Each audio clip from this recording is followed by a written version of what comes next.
Salut à toi, je suis ravie de te retrouver pour ce nouvel épisode dédié à l'écriture professionnelle. Je suis Sophia et j'accompagne les entrepreneurs et porteurs de projets à optimiser leur communication écrite en les aidant à structurer leurs écrits et à trouver leur style.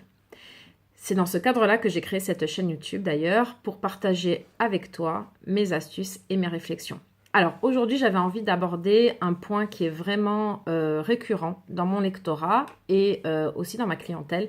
C'est la question du tutoiement ou vouvoiement de ces lecteurs.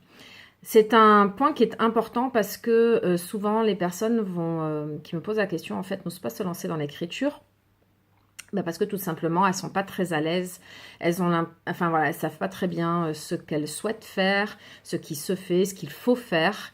Et donc, c'est pour ça qu'aujourd'hui, j'avais envie de faire une vidéo pour te partager mes réflexions sur ce sujet-là et te dire que, bien sûr, comme beaucoup de choses dans la vie, il n'y a pas de règle absolue. Alors, déjà, je vais te proposer de réfléchir à ce qui te met le plus à l'aise, toi, dans la vie de tous les jours. Est-ce que tu es plutôt du style à tutoyer facilement les gens ou à vouvoyer les gens, donc les inconnus notamment. Voilà, donc déjà, ça sera un bon indicateur de ce qui sera aussi plus spontané pour toi dans ta communication écrite. À partir de là, à partir du moment où tu sais ce qui te met le plus à l'aise, ça sera aussi plus facile pour toi de choisir ta façon de communiquer avec tes lecteurs. Mais ça ne suffira pas. Parce que selon en fait tes lecteurs, selon quelles sont leurs caractéristiques, tu auras un lectorat qui sera plus sensible au tutoiement ou plus sensible au vouvoiement. Ça dépend aussi de ton secteur d'activité, bien sûr. Il y a des secteurs d'activité où le tutoiement sera mal perçu parce que trop familier, et des secteurs d'activité où le vouvoiement sera mal perçu parce que trop protocolaire. Donc tout ça, ce sont des points à prendre en compte. Et si jamais tu es dans un secteur où tu t'aperçois qu'il n'y a pas vraiment de règles, là, je te propose en fait d'observer la façon dont les gens s'adressent à toi. Quand tu publies quelque chose, comment est-ce que les gens s'adressent à toi en retour? Est-ce qu'ils te tutoient? Est-ce qu'ils te vouvoient plutôt spontanément? Ça peut aussi te donner une idée du style de lecteur que tu as, de lecteur et de lectrice. Si tu as des lecteurs qui majoritairement te vouvoient, c'est peut-être un public qui préférera le vouvoiement. Alors que si tu as des lecteurs qui te tutoient spontanément, peut-être que ça sera plus facile de les tutoyer. Donc, en fait, j'ai envie de dire, cette décision, tu vas pouvoir la prendre en combinant tes goûts à toi et les goûts de tes lecteurs. C'est une question que je me suis bien sûr posée quand je me suis lancée, parce que je travaille sur la communication écrite et parce que je peux être amenée à travailler avec des clients d'univers très différents. Et c'est une question que on travaille avec mes clients justement parce que selon leur univers, selon leur secteur d'activité, certains vont devoir vous voyez leur lecteur et potentiels clients, voilà, parce que c'est ce qui se fait dans leur champ et parce que ils se sentent plus à l'aise en respectant les codes de leur secteur d'activité, alors que d'autres vont assumer le fait de tutoyer leurs clients, même s'ils sont dans un secteur qui est plutôt dans le vouvoiement, parce que c'est leur choix aussi de se démarquer de cette manière-là. Et en se démarquant ainsi, ils espèrent et ils vont attirer des clients qui sont aussi, on va dire, dans un mode de communication qui va être peut-être un petit peu plus dans la proximité. Voilà, donc c'est une vraie question. Il n'y a pas de bonne ou de mauvaise réponse.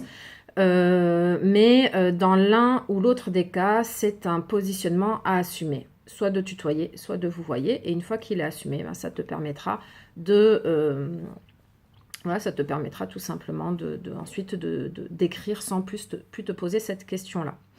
Il y a une façon d'allier les deux qui va être par exemple, de vouvoyer les personnes. Par exemple, si tu as un blog, de vouvoyer tes lecteurs sur le blog parce que tu pars du principe que les gens qui passent sur le blog sont anonymes, que tu ne les connais pas.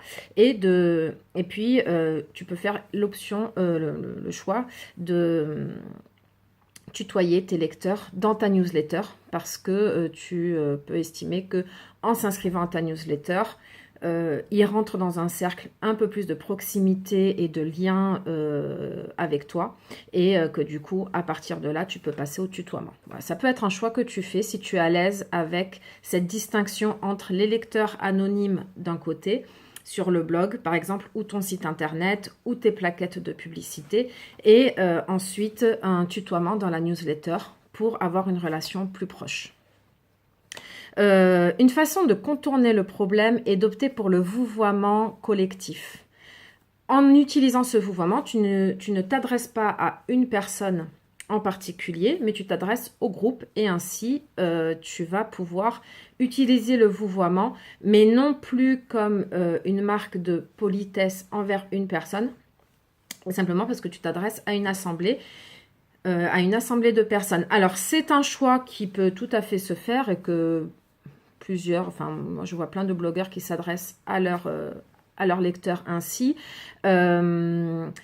Mais le risque, c'est d'y avoir moins de proximité avec tes lecteurs et avec tes potentiels clients. Si tu écris dans le but de transformer tes lecteurs en clients ou si tu écris directement à tes clients, le fait de t'adresser à eux de manière collective, ça peut créer une distance. Voilà, donc ça, il faut en être conscient. Il faut aussi réfléchir et voir, toi, ce qui te met le plus à l'aise. Voilà, est-ce que tu préfères t'adresser à un groupe ou à une personne? Et dans ce cas, si c'est un groupe, ça sera le vous. Si c'est une personne, là, il faudra effectivement choisir entre le tu et le vous. Donc, comme je te le disais, il n'y a pas de règle absolue. Voilà, là, je te donne des pistes pour réfléchir à ce sujet-là et faire ton choix. Dans tous les cas, tu peux aussi choisir de tutoyer ou vous voyez différemment aussi selon les supports. Par exemple, pour prendre mon exemple personnel, je vous vois les personnes sur LinkedIn parce que c'est un réseau social professionnel avec des codes qui sont quand même très axés sur le monde de l'entreprise, alors que je vais tutoyer les personnes sur mon blog, sur ma chaîne YouTube, dans ma newsletter. Et c'est pareil avec mes clients. En fait, au début, je vous vois les personnes.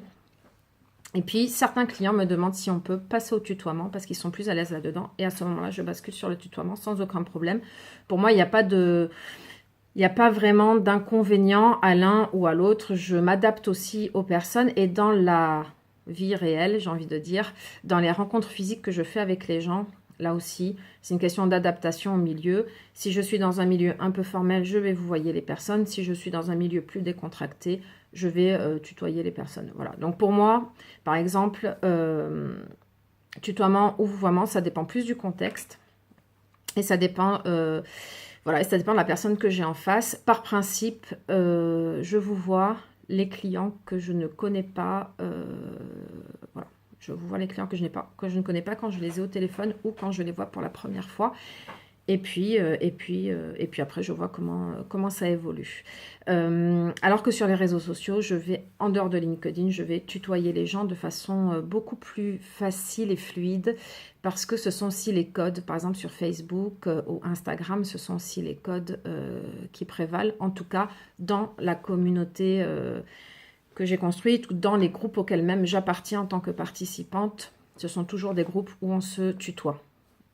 Voilà, donc comme tu le vois, tu peux également varier le tutoiement et le vouvoiement selon le support, le besoin du moment et puis le feeling. Voilà, si tu te retrouves face à quelqu'un qui te vouvoie d'emblée, tu vas vouvoyer.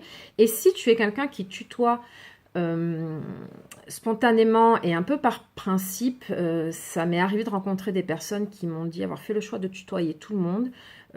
Voilà, continue à être toi-même et surtout à rester authentique. De toute façon, te forcer à faire quelque chose qui n'est pas toi, ça se sentira dans ta communication, y compris dans ta communication écrite, et on ressentira qu'il y a quelque chose qui coince un petit peu. Donc de toute façon, fais d'abord ce qui te met le plus à l'aise et ce qui te donne envie de communiquer avec les autres. Si tu sens que le tutoiement n'est pas fluide et que ça te bloque dans l'écriture, alors à ce moment-là, ça veut dire qu'il faut passer sur le vouvoiement parce que tu te sentiras à l'aise de publier tes écrits, de les rendre, de communiquer autour de tes écrits. Si tu écris des articles de blog où tu es mal à l'aise d'avoir tutoyé les gens, tu n'oseras pas en faire la publicité, la promotion, alors que Si tu as vouvoyé les gens parce que c'est ce qui est plus naturel pour toi, ben, tu seras contente comment dire, de promouvoir cet article-là. Donc, oui, la mode est vraiment au tutoiement, notamment sur les réseaux sociaux. Maintenant, ça ne veut pas dire que ça doit être un diktat pour toi. Voilà. J'espère que ces pistes de réflexion vont t'aider à faire tes choix si tu te poses la question. Et je te dis à très bientôt pour une prochaine vidéo. Si tu as des sujets qui te travaillent, sur lesquels tu aimerais que je te propose du contenu, n'hésite pas à me laisser des commentaires. Donc en bas de la vidéo, et ça me donnera des idées pour des prochains épisodes. Je te dis à très vite sur la chaîne, et en attendant, tu peux aussi me suivre sur Instagram, sur LinkedIn, sur le blog. Je suis un peu partout et tu as toutes les coordonnées en barre d'informations en dessous de la vidéo. Je te souhaite une excellente fin de journée et je te dis à très bientôt.